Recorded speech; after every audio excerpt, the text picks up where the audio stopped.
So I have a story for you. So here it is. A pastor in Virginia, in the state of Virginia, got coronavirus after proudly showing off how crowded his church was and saying that I ain't scared of no COVID-19. COVID ain't gonna get me. So here is an article talking about this story. And it says here, he practiced what he preached, then he died of coronavirus. This is from the New York Post. An evangelical pastor died of COVID-19 just weeks after proudly showing off how packed his Virginia church was. Oh, Lord. His church was packed. He wasn't afraid no coronavirus. And he this pastor was vowing to keep preaching unless I'm in jail or the hospital. In his last known in-person service on March 22nd, Bishop Gerald O. Glenn got his congregation at Richmond's New Deliverance Evangelistic Church to stand to prove how many were there despite warnings against gatherings of more than 10 people. He don't listen to no CDC. I don't listen to no WHO. WHO, who is that? Who is who? I ain't afraid of no COVID-19 because I follow up there in the sky where the angels are looking after me. Because I ain't afraid of no COVID-19. New World Order. Don't want you going to church. So this is what this pastor said during his last service. He said, I firmly believe that God is larger than this dreaded virus. You can quote me on that. He said, repeating it a second time to claps, saying that people are healed. People are healed. Happily announcing he was being controversial by being in violation of safety protocols, because I don't listen to no CDC. I don't listen to no WHO. So he was boasting about being controversial, that he was violating the CDC and saying with, quote, way more than 10 people at the church, he vowed to keep his church open unless I'm in jail or the hospital.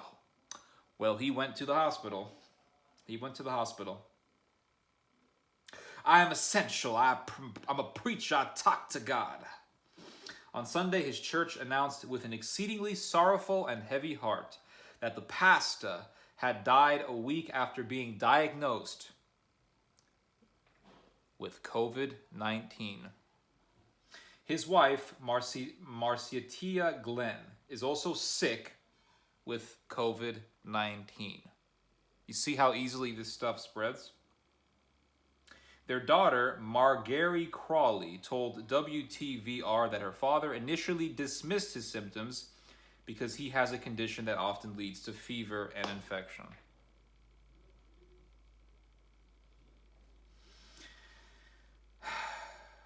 She is now urging everyone to stay at home. Isn't that what all these people on Instagram, all the superstars on Instagram, isn't that what they've been telling you? All the guys on YouTube, the actors and all that who are talking about coronavirus. You know, the guys on the commercials that come up before your video starts playing, the commercials that annoy you so much, the ones that say, stay at home, we're in this together. The daughter of this pastor is now saying the same thing. She said, quote, it becomes very real to you. And then she says, I just beg people to understand the severity and the seriousness of this, because people are saying it's not just about us, it's about everyone around us. That's what I've been telling you guys this whole time. Coronavirus. People have been mocking and scoffing at the whole situation. The good thing is that over 90% of Americans are actually following quarantine protocol. They're staying at home as much as possible, and that's a good thing. And the numbers are showing that quarantine actually works. But if you think it's all hyped up and you think, it's all just, it's over bloated, guys, over exaggerated, don't listen. Just take a flight to New York City. Why not? It's all over. It's hyped up, right? Take a flight to New York City and, take a trip to Kiryas Joel, the biggest Jewish enclave in the United States, and just, go to the big deli over there and hang out. Go dance with the black cats over there in Kiryas Joel. And, don't worry about getting coronavirus. It's all a hoax. It's all overhyped. It's exaggerated. It's overblown. It's liberal media. MSM, fake news, guys. No, I exhort everyone watching this video to stay at home. I exhort everyone to stay at home. And, people are going to say, well, I can't do that. I have to have my Wendy's. Or, I have no food in my fridge. Why don't you have food in your fridge? Why? Why aren't you prepared? One thing that I hope that this coronavirus thing does is it, slaps everyone in the face and makes them realize that they need to be prepared at all times. Like, you guys need to be prepared at all times.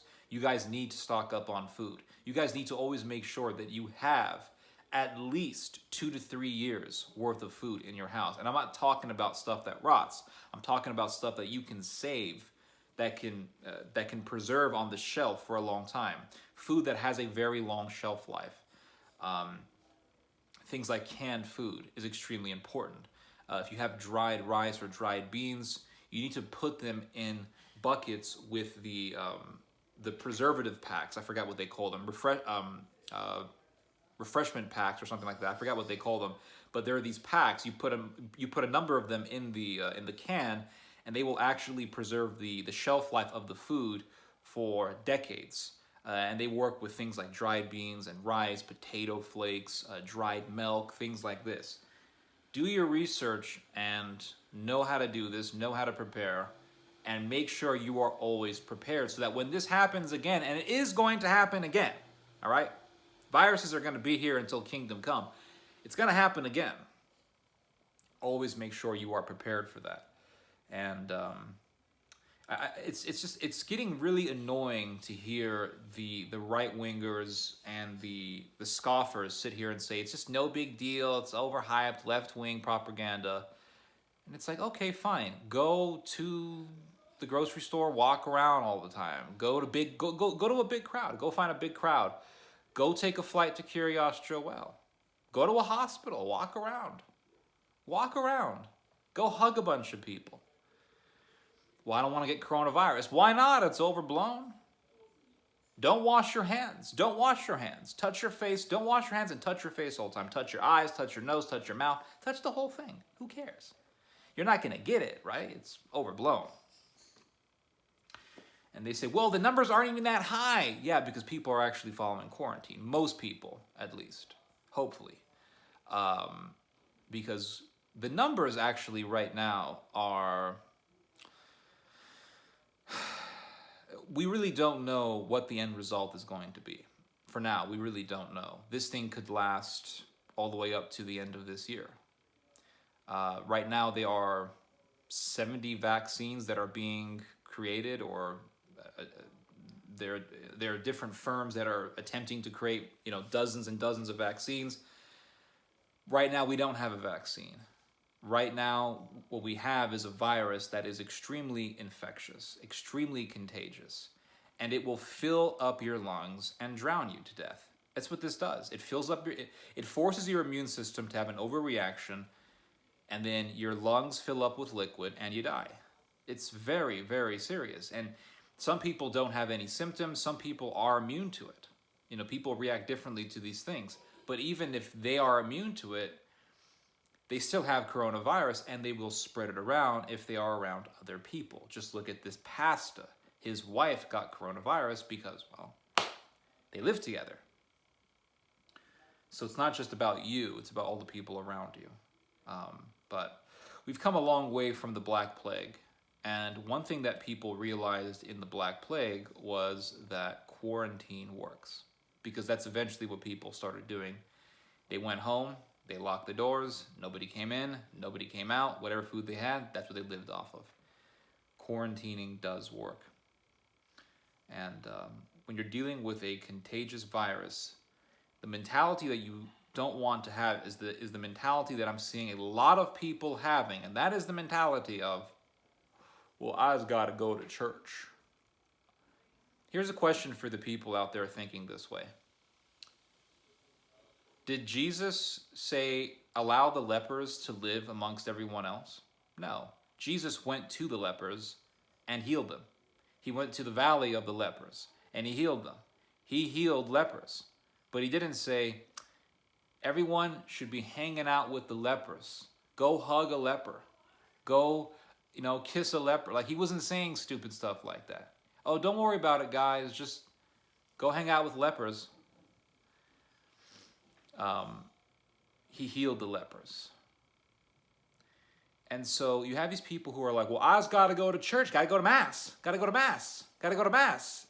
People like this have the mentality of the Pharisees who are like, the temple, the temple, the temple. And Jesus is like, you see this temple? Yeah, I'm going to take it out in 3 days because I'm the temple. Jesus is the temple. And your body is a temple. It's like people think that that going to a building is like the most important thing. When the reality is that you can worship God anywhere. You can worship God anywhere. Christianity does not necessitate a building. Now, for the most part, yes, you should have fellowship and all of these things. But in an emergency, don't be a dumbass like this pastor and his congregants and go around and say, yeah, I don't care, because we live in... The bottom line is that if there is a virus, you have to stay away from it. And just because you're not going to church doesn't mean you hate God. It just means you're being smart.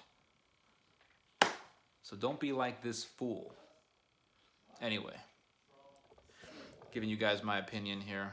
Hope you guys have enjoyed this message. Hope you guys have learned something from this message. You guys just heard some theology. God bless.